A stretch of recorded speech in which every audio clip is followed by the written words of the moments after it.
It is September 14th, the year 2000. We are in Las Vegas, Nevada at the 12th Armored Division Annual Reunion.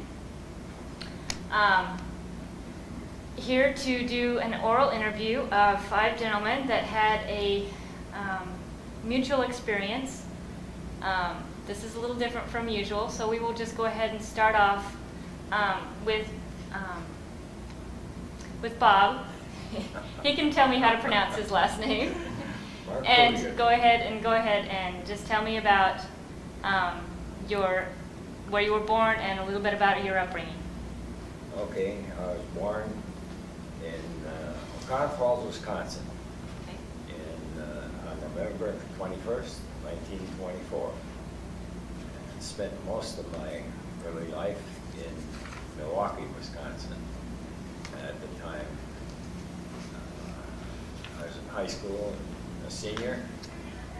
The war was in progress, and they came through and talked about an ASDP program, and we could take a test, and when we were inducted into the Army, we could participate in this ASDP program, and I took the test, and on July 9th, I was inducted into the Army and wound up going to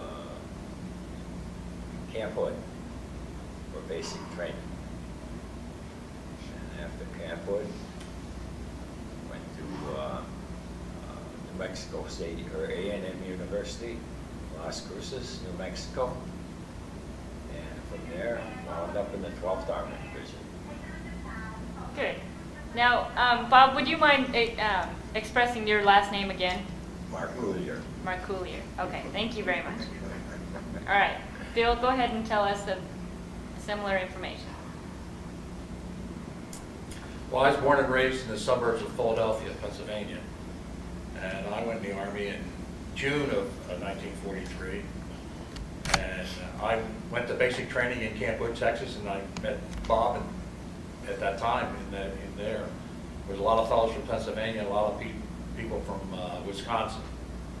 And then I went to New Mexico A&M, same school as Bob.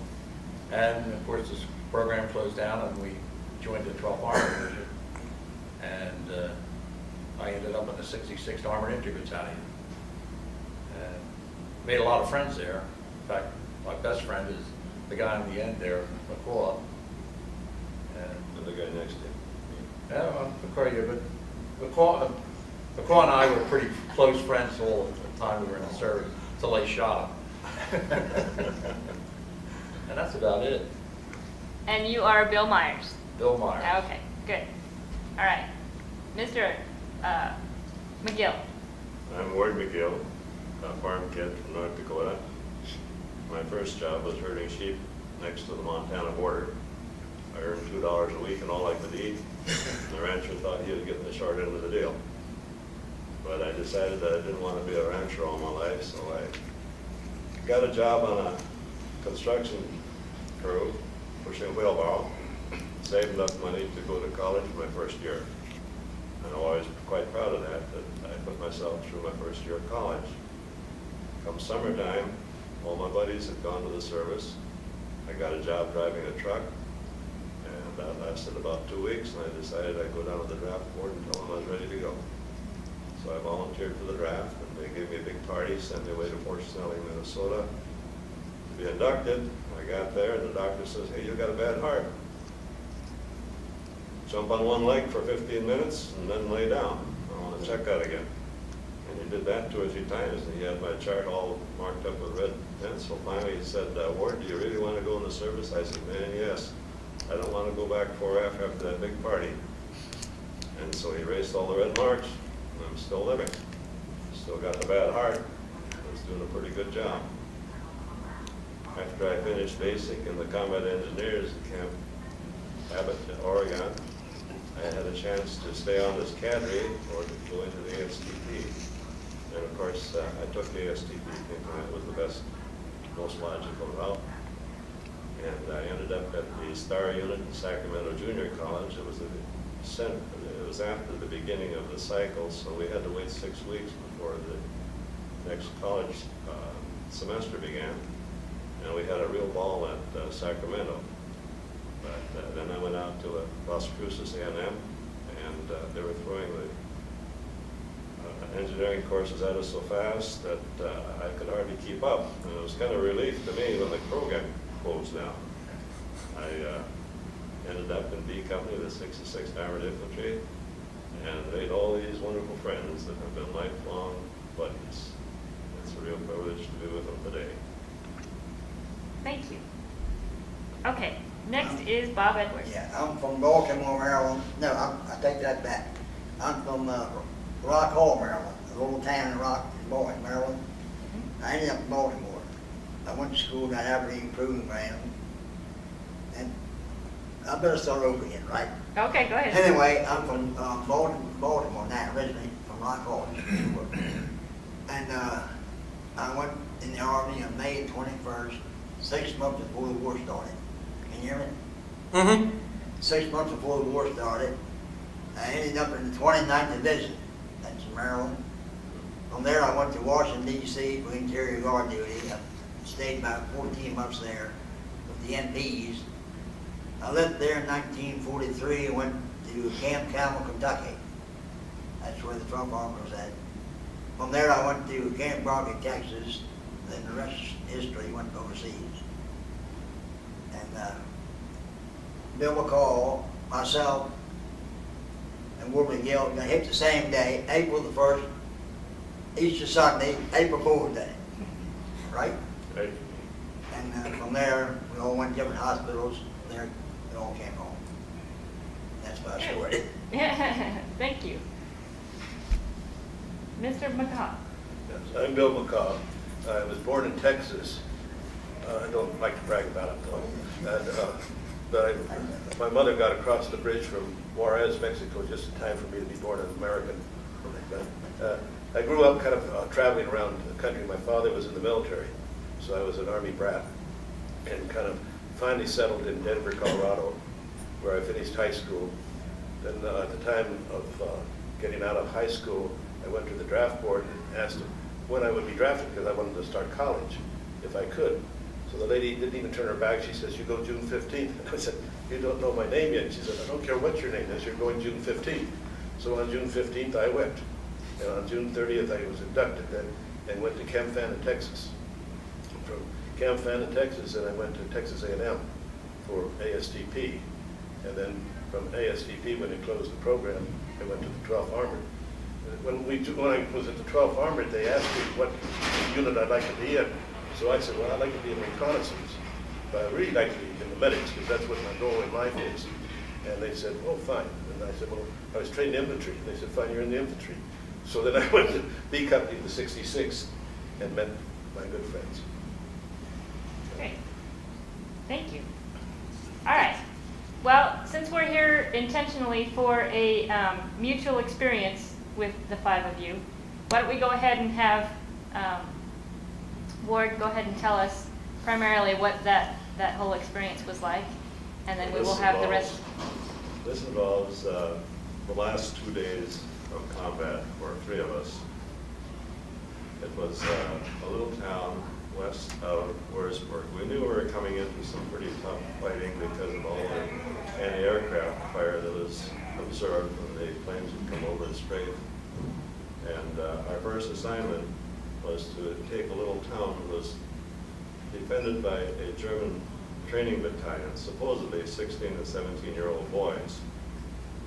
We arrived late in the evening, and D Company was assigned the task of going into town, and they did so with quite a few casualties, and they retreated. They came back.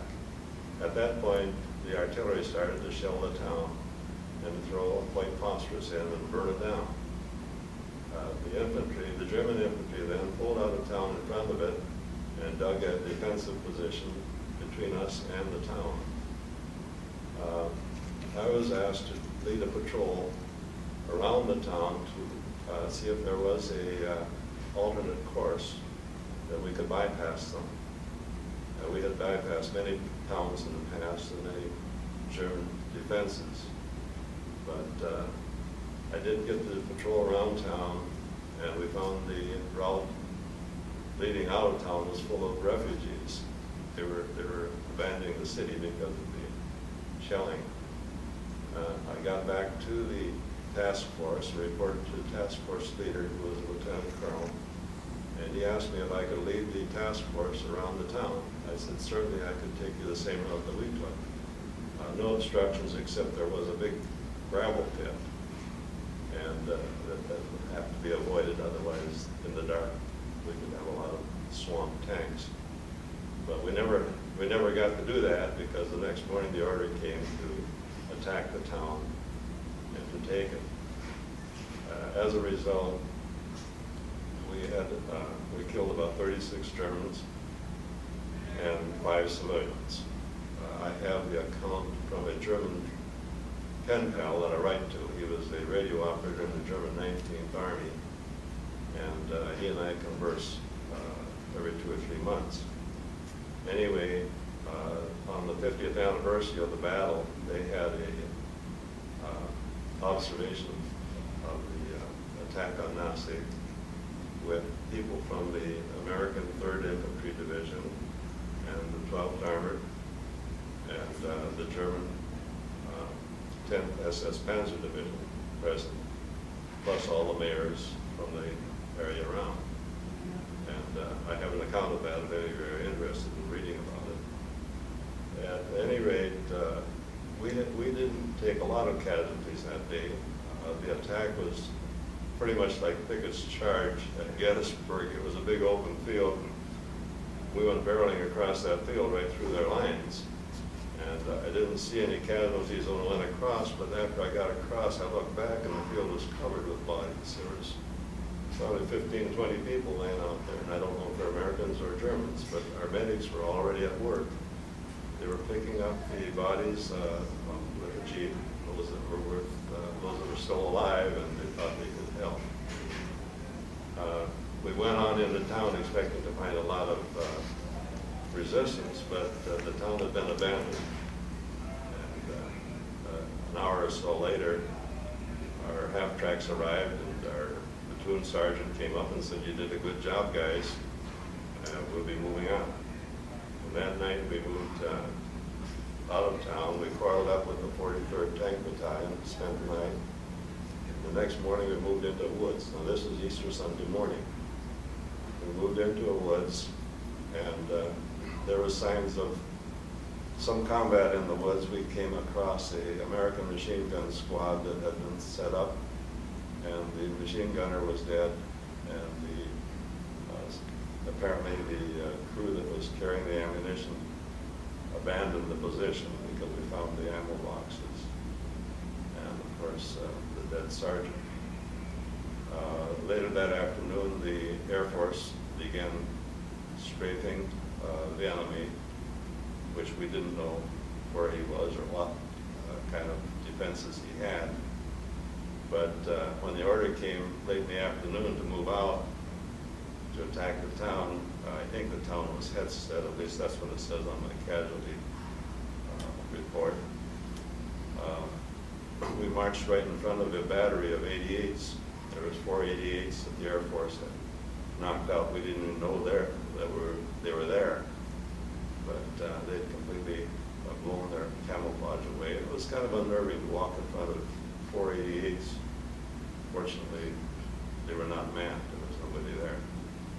As we approached the dug-in Germans,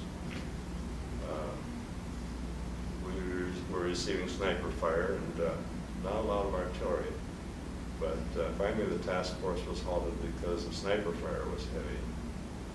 And a tank lieutenant told me, he said, "Sergeant, I want some men in those foxholes out on our left flank." About 100 yards out in the field was a group of foxholes. And man, he said, "That's a direct order." And I didn't realize it then, but I probably went AWOL because I was not under his command at all. I was under the command of Lieutenant Hewin, who had the infantry. But I asked a couple of our men to go with me, and we went out and we approached the foxholes and expected to find them occupied. When we charged the foxholes, there was nobody home, much to our relief. So we spent a few minutes there and finally went back to the task force on the road. And as we got into the ditch, Sergeant Edwards shouted to me and waved. He said, "Miguel, take over the assault squad." And at that point, I raised up, and a German sniper shot me through the head, through the face. And that was the end of the war for me, as they say in French, fini la guerre. And our wonderful medical staff was within 15 minutes of the point where we were wounded. They loaded us on tanks. Sergeant Edwards and Bill McCall were wounded at the same time, and they loaded us on a tank and backed us over the hill, and our aid station was right there. And we were taken care of immediately, put on stretchers, loaded into an ambulance. We rode all night and arrived at a MASH hospital in the morning. I think the most impressive thing about the MASH hospital was the beautiful nurses wearing helmets and fatigues, and they were most encouraging, just wonderful people. I was on a cot across from a wounded German soldier, and the German was making so much noise that I said, "Get him out of here or I'll kill him." And instead of getting him out, they took me and put me in a different room. And I slept for, I think, at least 24 hours. When I woke up, I heard somebody say, "Where did this guy come from?" And someone said, "Oh, he's been here for a couple of days." Anyway, I awoke to find the medic operating on the soldier next to me, and he had his leg laid open and was probing for shrapnel along the Bible. It was kind of a shock to see that kind of an operation. In the MASH hospital, I had my jaw wired together and a shipping cast put on, and the next day they loaded us on a DC-3 plane, flew us to Worms. I beg your pardon. It wasn't Worms. What was the name of it? Reims. Flew us to Reims. And there we spent a couple days. They didn't do any operating or anything there. They just kind of prepared us for Paris, I guess. Put us on a train to Paris, and I arrived there. I went into a civilian hospital, which was run by the Army. It had been a local hospital. And there I was put on a actual facial boards. Well, I had wounds in the face and on the shoulder, and they put me on the facial board. Didn't do anything about the shoulder wounds because they thought my cast was for a broken arm or something. But the shoulder wounds started to fester and was bothering me because of the odor. I finally showed one of the nurses, and she took one look and almost fainted. She said, "Man, you're going down to orthopedics stat."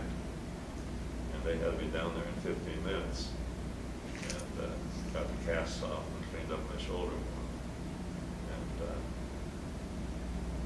And it was probably 6 weeks before they had it ready for surgery. They had to get the infection out of it. One thing about it that I remember was that we had penicillin shots every 2 hours, whether we were awake or asleep. Many of the times I just didn't wake up. But the medical, I can't say enough for the American medics. They were wonderful. From the ward boys down to the doctors, they were terrific.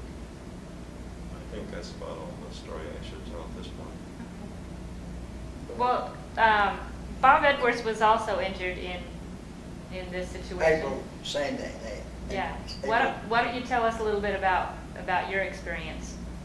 Well, mine's gonna be short. I can remember the first day in combat, where they brought the tanks up, and we got on the tanks. Muddy, you remember, raining and muddy at night. And we got maybe about 100 yards, and my tank broke down. So we spent the whole night back in the rear with the rest of them up front. That's about all I remember. That's the first day of combat. Now, what Warden McGill was saying, some I remember, some I don't remember. You know what they say?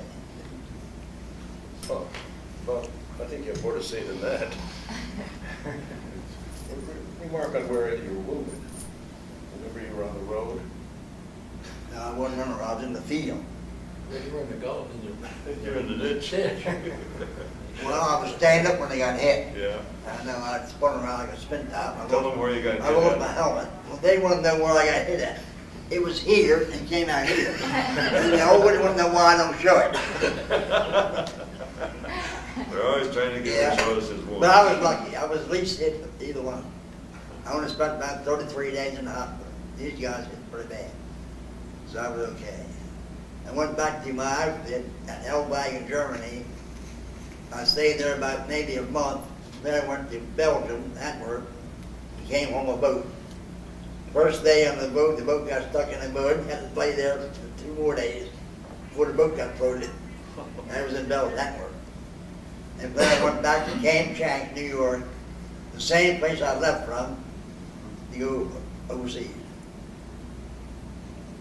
And anything else I want to say now, it's not very important anyway. You said, oh, I can't remember. I might add, the day these guys got shot, we had 2 killed and 4 wounded that day. That was Patron. Petron was the other, Oh, yeah. he was killed. Who was the other? But we don't know who the other guy was who was killed. I don't remember. I don't remember. So you said that there were 4 injured? 4 injured and 2 killed that day, Okay. going up into that. So there's town. 3 here. Who was? Well, I don't know I don't remember who the other one was injured or who the other one was killed. Okay. Petron was one, Patron was one, yeah. He's an assistant squad leader. but we know that from the records. Okay. Mr. Quell. So, I don't really remember it quite the same way as Warden does. Me, I don't either. Somehow I do Actually, know. we had a row of tanks along this road. Yeah. Up to that point, I agree with you, Warden. Well, you were ahead of me, Yeah. so you couldn't see what's going on behind. Not behind me, no, I had no eyes in the back of my head. But what I saw were 2 machine gun nests. They were machine gunning us. And I see a little different too. Bob, Yeah. I saw you lying on the road and get shot through the rump. And then this machine gun nest got up and I began to fire it. And I stood up on the side of the tank. And other machine gun crew began to fire while the other ones were running. And I saw Bill when he got shot, I saw him go down. So then I got It's hit funny. through the knees Spun around. and spun. You can see the dust fly out of his fatigues. In fact, so much so I thought I'd been hit down this low because that's where I saw the trousers torn through. And I thought, well, somebody hit me with a baseball bat. And I just thought that was not very fair. And being kind of a religious fellow before, going through Nassing on Good Friday, if I made it through Good Friday, I think I had it made.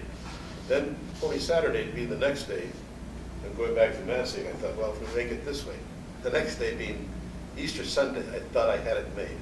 Then I found out it was April Fool's Day, and that's what kind of goofed it up. So you can't always trust God or the April Fool, which way it's going to go. And then I was evacuated with Ward and Bob, and the story changed a little bit there because, again, we were separated, and I ended up in a field hospital. Nice. No, actually, it was not a MASH, it was a field hospital. Nice. Same thing. No, they didn't have MASH. Mash then. Mash came back. So I was operated on at midnight that night of April 1st and casted and then packed away, and I was shipped back to Reims. And on my way, I had a sister that was in the general hospital in Europe at that time that we were always trying to make contact. And just when we make contact, one of us would move. So going back through Reims, I asked if this particular hospital there, they said, oh yeah, it's across the street. So my sister came over and brought Coca-Cola. And brought over 6 canteens of Coca-Cola to share with the guys. And then she wrote back to my parents because they had not gotten the telegram yet. And said, I had a beard. And see, when I went in, I didn't have much fuzz. So it was a surprise to have the beard. And then I was shipped to Paris and flown from Paris to Wales. where I was operated on as a final surgery. But they were anticipating doing an amputation. And then they had an Austrian doctor that was assigned to the American Army. And he said, well, let's try something different. And it was a procedure that was not being used by the American Army at that time. And it developed that when I was in Wales, I realized I'd been hitting the other leg too, but it didn't do as much damage. So I was strung up for about, in traction for about, it's about 6 weeks, and then shipped back to the United States. Now my way back to the United States, I landed in Boston, where my brother was in the Navy, and so he came over to visit me too. And then shipped back to Denver, which was the greatest thing in the world. And on the troop train coming on, my father was coming down from Alaska, so he was able to come on the train and greet me. And so I saw all the family all during this period of time. And then I've been thinking about giving the telegram that my mother and father got, saying that your son has been slightly wounded. I'll keep writing to him where he is, and some of that stuff. And so it's kind of interesting, but I got very good care from the medics. And I've had surgery since then of knee replacements that the orthopedist said, you know, you got the best care that's possible. They weren't even doing this type of work in America. So I was very lucky. So you were injured in both knees, or? Both knees. Okay. But one was worse than the other? Yeah. See, I think I gave one on them to Ward to go through his face. I didn't want to keep both of them. So I think we've all stuck together since. Yeah. Bill Myers and I joined the division at the same time, and we just bonded because we were both kind of about the same age. Of course, I'm the youngest man here, and by weeks. 2 months. I'm the oldest.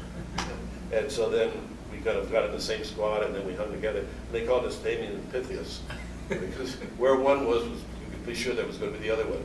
But we had a perfect setup, because when we go into a town and settle down, one of us would find out where to put our bedrolls, and the other one would get in line for food. And then when they got to the line, then the other one would go through, and they couldn't steal our bedrolls that way. You know, the Army people were very generous. They usually just pushed you out of the way and took whatever you had. And then when we were at Hertesheim, the two of us had an opportunity to run across this field. And while we were being machine gunned, we could watch the tracers coming across. And then we fell down and crossed over to the 103rd Division. Only we didn't have any password. And so they stopped us and said, you know, what's the password? We said, we don't know. So we're just grunts here. We just don't know what's going on. We've been cut off for about, what was it, about 10 days? Yeah, 11 days we were there. 11 days. And so then they finally let us in when they saw us that we were kind of grubby Americans, that they would let us in. And we hadn't eaten a kind of a decent meal for a while, and so we went to the kitchen. And I said, could we have something to eat? You guys, no, we only serve our own troops here. And finally he said, you could have a piece of cake and a cup of coffee. So then we ran away as fast as we could to find a place to sleep. And then headquarters moved into the building that we moved into. Disrupted our sleep. So other than that. Okay, I have a question for you. Yes. You mentioned the two of us in Hurlsheim. That was with Bill Myers, correct? All four of us. We were all in it. Oh, okay. Hurlsheim. Okay. Yeah. And was, let's get the time scale set up. Hurlsheim was obviously before April Fool's Day. Yeah. It was a lot easier that way. Do you recall when that was? December 16th. Yeah. Okay. And this was 1940, 44. 44. No, actually, it was 45 for me. I don't know about for you. January. Then you're right, 45. Right, but December 44 Yeah. okay, was in Hurlsheim. Yeah. Okay. Now, Ward and Gill called us 3 hits and a miss. I got hit, I got hit, you got hit, you got hit, you didn't. So there's 3 hits and a miss. Now, I do remember one more thing. When I got back to the hospital, they lost all my records. And they got all my shots all over again. Oh. Oh, sorry. Did they think that you were Okay. halfway? Well, Bill, why don't you go ahead and tell us how you were superior to them and not getting hit? Oh, He got down faster. He got down faster. No, we had to withdraw from the town, and you know, he wasn't. He had gotten hit, and the other guys had gotten hit.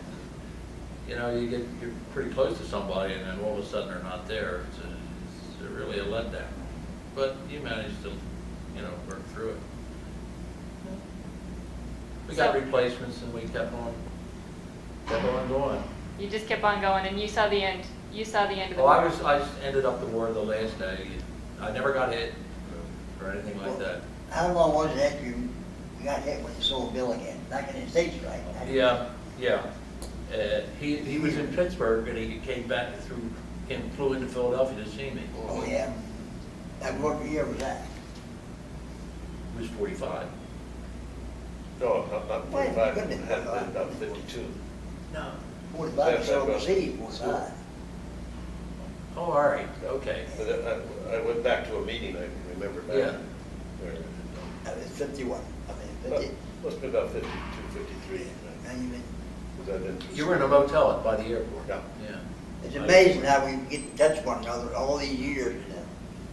I remember the first day in combat, Bill's rifle got hit by shrapnel. Oh, yeah. Just tore it right up. When So I got- the whole end of the rifle right off? He didn't cut it get right a, off. he didn't get a scratch. No. And after the day was over, I thought, well, how come these guys got such close calls? Nothing came close to me. Well, I had the same happen to me.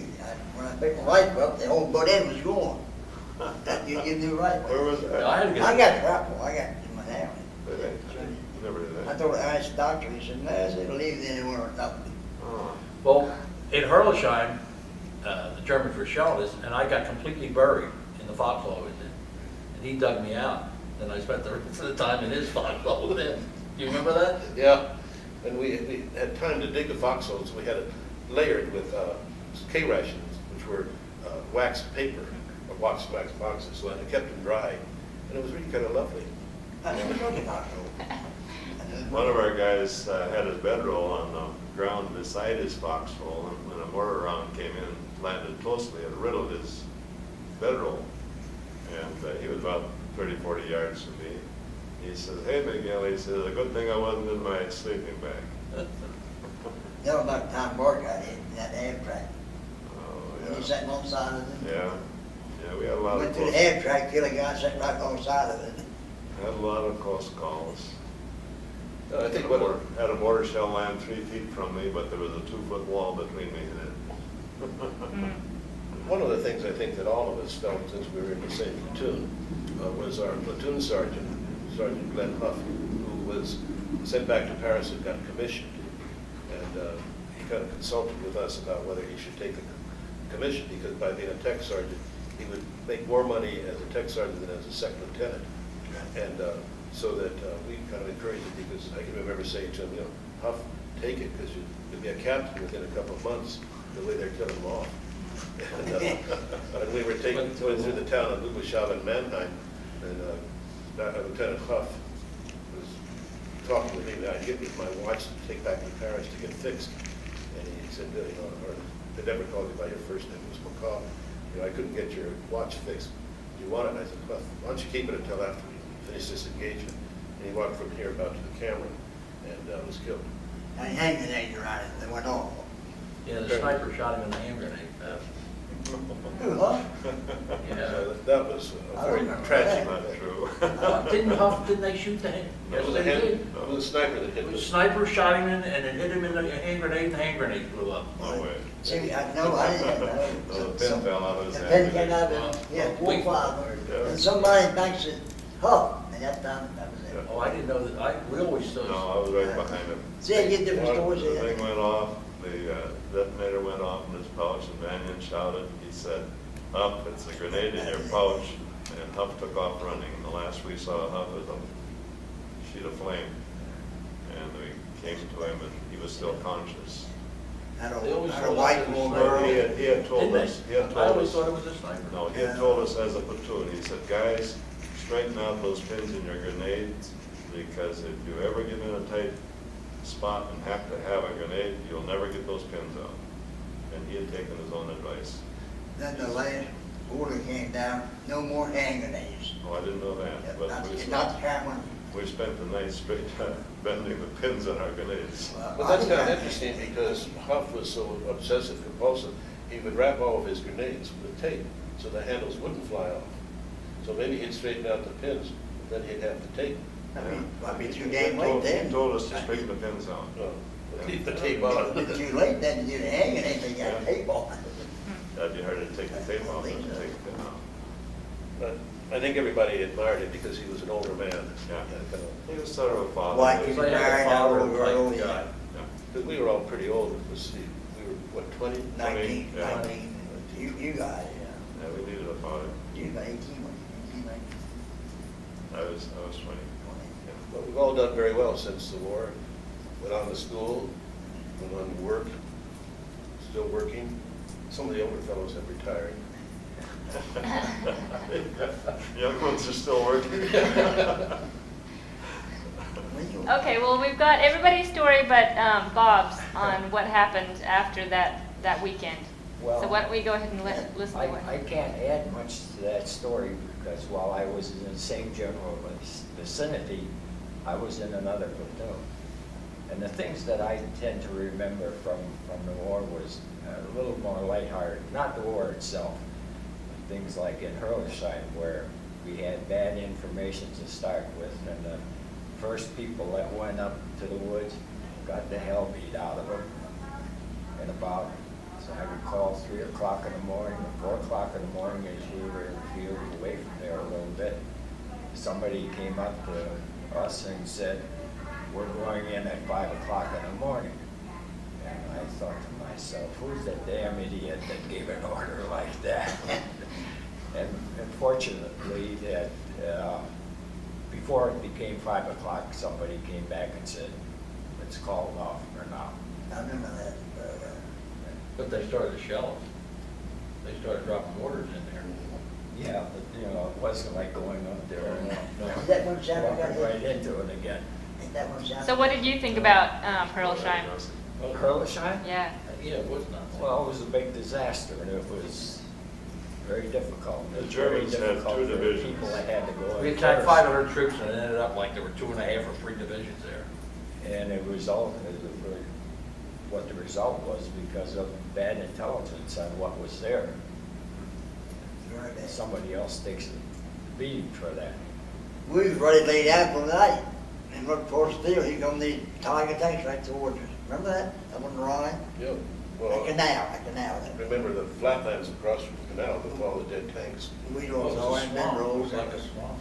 If it hadn't been for the 12th Armor, there could have been another bulge. Yeah. It could have been. It was the other half of the bulge. They were going Yeah. around. These two divisions didn't get to the front in time to participate in the bulge. And so they were at full strength, and they were experienced. They were combat experienced.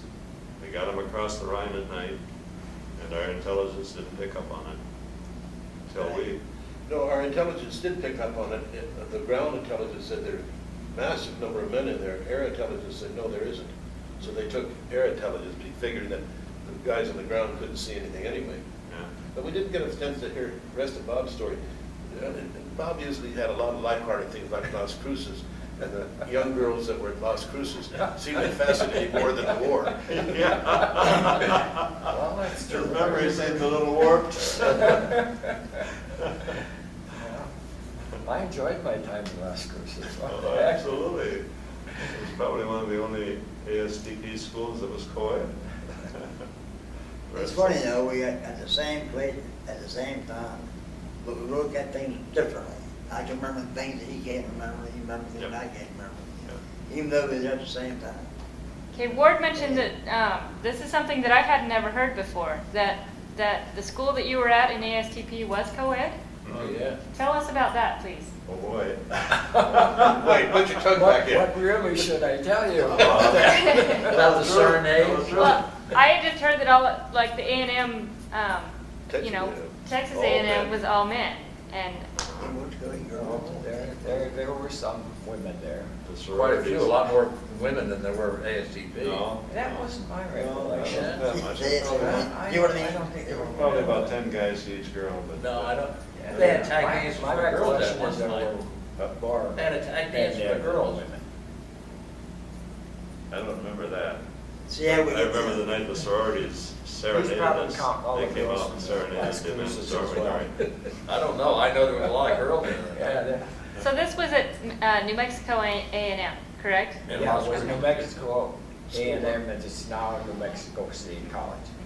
Right. So were there women that were going into engineer degrees, or do you know what their No, education was? I Or? don't know what they're. Oh, They okay. were just interested in men.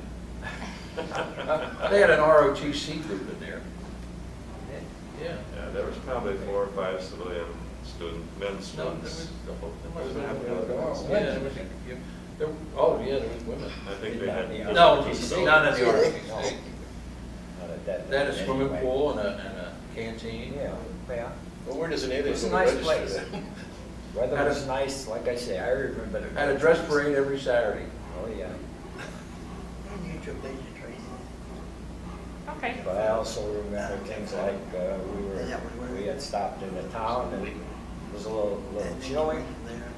And we wanted to get warm, so we started a fire. And I had a carbine laying right near where the fire was.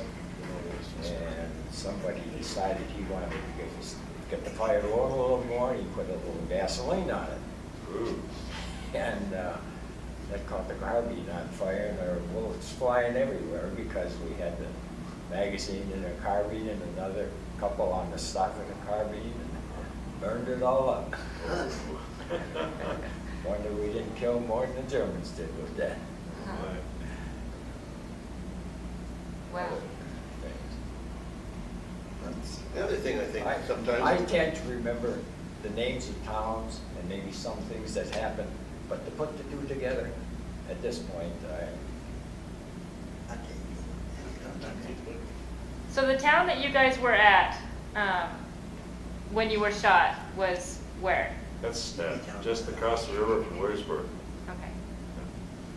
At least that's where we thought we were. We were told we were. yeah, I think it was in the plains of Wurzburg.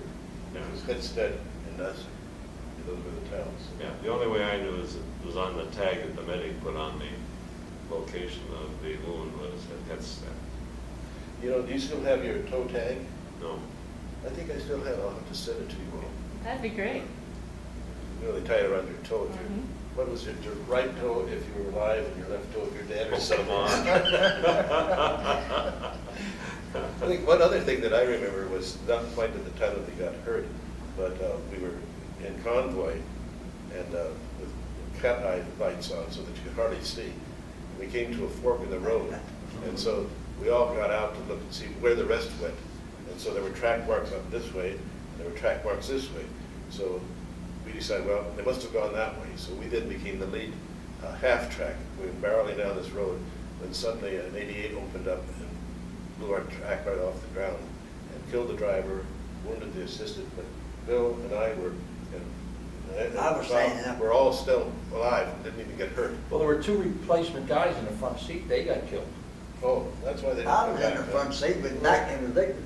Yeah, I assistant driver and Lickford. Who was the two guys? We had two replacements that we lost. Who would know their names? No, I don't know.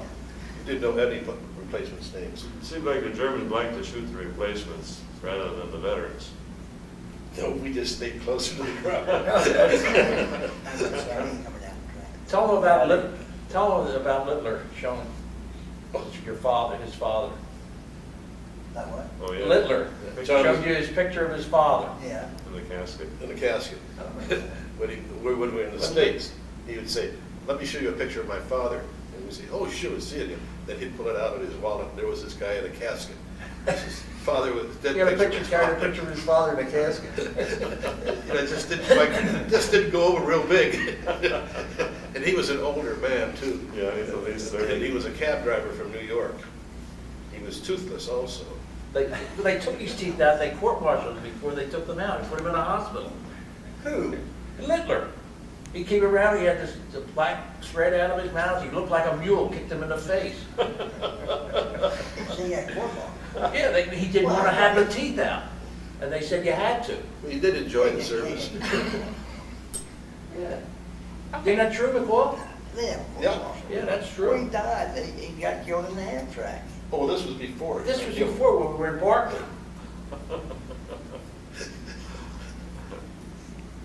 Okay. You've had enough. Anybody who had false teeth in those days was called plop. we had a mortar sergeant, and he probably wasn't much older than me, but we called him Pop because he had false teeth. And Zamoniak had false teeth. We called him Pop. He took them out every night when he went to bed. He usually had them on during the day, but at night he took them out. Well, that kind of stuff. One thing that's kind of interesting, there was a machine gun sergeant in Forkham who had been old-time Army, and I got to talking with him one time, and we found out that we'd both been down in the Canal Zone, and he was at the infantry base, and I was at the hospital as a high school kid. So we became friends, and he was quite a heavy-set fellow from the beer that he drank. 350 pounds. And then he got wounded at Hertesheim. They had to drag him back, and finally the shelling came in again, and suddenly he was able to get up and run. And that always seemed to happen when you get the last minute you've got some adrenaline, and even though you might have been injured, you'd make it at all possible. And apparently he made it all through the war, and still drinking beer, I guess, up in heaven now. Might be so living. Thank you. Sergeant Forkham was manning a machine gun on the column on our left flank, and during the night a German patrol came through, and of course our machine guns opened up and woke everybody up. But the Germans knew exactly where that machine gun was, so the next day when they attacked, the first thing they did was put a shell into the tree over the machine gun. And the tree fell on Sergeant Forkham. Now, Sergeant Forkham weighs about 300 pounds. And Sergeant Grevel, who we all know, was there. And the Germans were probably a couple hundred yards away with 2 tanks and 150,000 infantry, more or less. But Sergeant Grevel stayed behind and lifted the tree off of Sergeant Forkham. And he, and I believe it was Sergeant Tarola, came dragging him out of the woods. And they were just almost unable to drag him anymore. So Grevel saw me. He said, "Miguel, come out and help us. Give us a hand." So I went out and I helped him drag him into my foxhole. And the Germans were getting closer all the time, so we shook hands with Sergeant Forkham. He was frothing at the mouth and bleeding. Evidently he had a punctured leg, and his leg was, we thought, broken. And so we shook his hand and said, "Hey, we're sorry, this is as far as we can take you." And that's when he got out and started walking. And the shelling came back in he again. passed up a few of us. But he was determined to survive. And then give him the mushroom. We drug him in.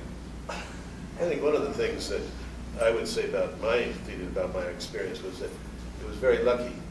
We got into a company that we put in reserve at Steinwall so that we did not get into the first wave.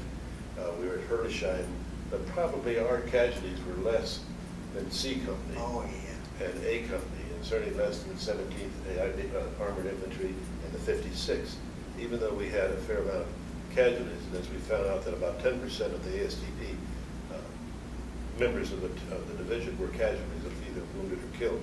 But, you know, when you look back on it, we had it easier. Darn right. In some ways. At Hertesheim, not after that. Well, anywhere, I mean, we were still not cut up like C Company was. That's right, and they used us more than A and C Company because we had fewer replacements. B Company became one of the, I should say, one of the most used companies after Hertesheim because we had more veterans. Yeah. Didn't have the replacements. And at least it seemed to me that we were in every fracas that came along after that. And our numbers were decimated. We lost 2 half-tracks out of the 5 half-tracks in the platoon. We lost 2 of them. And so the men from the survivors from the 2 half-tracks were split up amongst the other 3, or the other 4 vehicles, or the 3 vehicles. 3. And we weren't crowded, so you know how many casualties we've had. Normally a squad has 13 men in it, an infantry squad. A machine gun and a mortar squad have a few less. But my half-track and Sergeant Edwards' half-track had both been blown up. And our men were riding with other squads, and we weren't crowded. We were still lucky. We were able to find space. I would would say that we were down to less than half strength when the three of us were wounded. Our president, Bob O'Weiler, he was a prisoner of war too. He spent most of his time at the POW. Yeah. He was in, what was he, in C Company? Yes, Yeah, he was C Company. And they, half of them was captured, right at her. They all had to eat with potatoes and onions. So they had the potato soup. You know, in Herlesheim, the 17th Infantry Battalion and some tanks and all went into the town, and the Germans come in behind them and trapped everybody in the town. And we had to be the closest to the town at the time. And the orders came down, we had a platoon. They told us to attack the town and relieve all those guys that were in there. And there were 2 battalion commanders were captured and everything. We only had 1 platoon, maybe 30 guys at the most. And they wanted us to attack the town and get them out. But we did attack, and some guys did come out. Yep. Yeah, Now that company's right. but there aren't many. And what town was that at? That was at Herlesheim. At Herlesheim, that's right. Yeah. Bob, I'd want to hear more of what you were saying. That we got cut you off pretty sharp. Oh, that's all right. We heard about Las Cruces and Las I don't Cruces, but remember most, though. I do remember at Dilligan, C Company, from 66, that captured the bridge intact across the Danube River. And the Germans weren't too happy about that, so they continually tried to bomb them. And one of the planes came down along the river, dropped the bomb, hit the water, skipped right over the bridge. Well, speaking of that particular time, I remember after they had the bridge, we went across the bridge, and there was a big woods there, went through the woods, and I was on outpost with a guy named Bratcher, who was a little loose. Oh, boy. And we had a 60 millimeter mortar with us, dug a big pit. I think there were 4 of us there. And at the middle of the night, the companies all dug in behind us. And if anything happened, the signal was we were going to drop a mortar shell in, right? Boy, at 3 o'clock in the morning, I was sound asleep, and boy, everything blew up, and I couldn't hear ringing. Bratcher dropped its mortar shell in. Nobody was there. The whole company was awake. the 3 of us kind of missed those fun days because with Bob and Bill, they went on to finish the war. So we keep asking them what happened after we left. And incidentally, the plane that dropped that bomb, he got shot down right after he got dropped to the other side of the bridge. It was an ACAC unit there, and he shot him down. Well, if we have any other comments, that'd be great. If not, we'll just end it there, and thank you all for your stories. We thank you for letting us tell the stories and exaggerate on them. Exaggerate.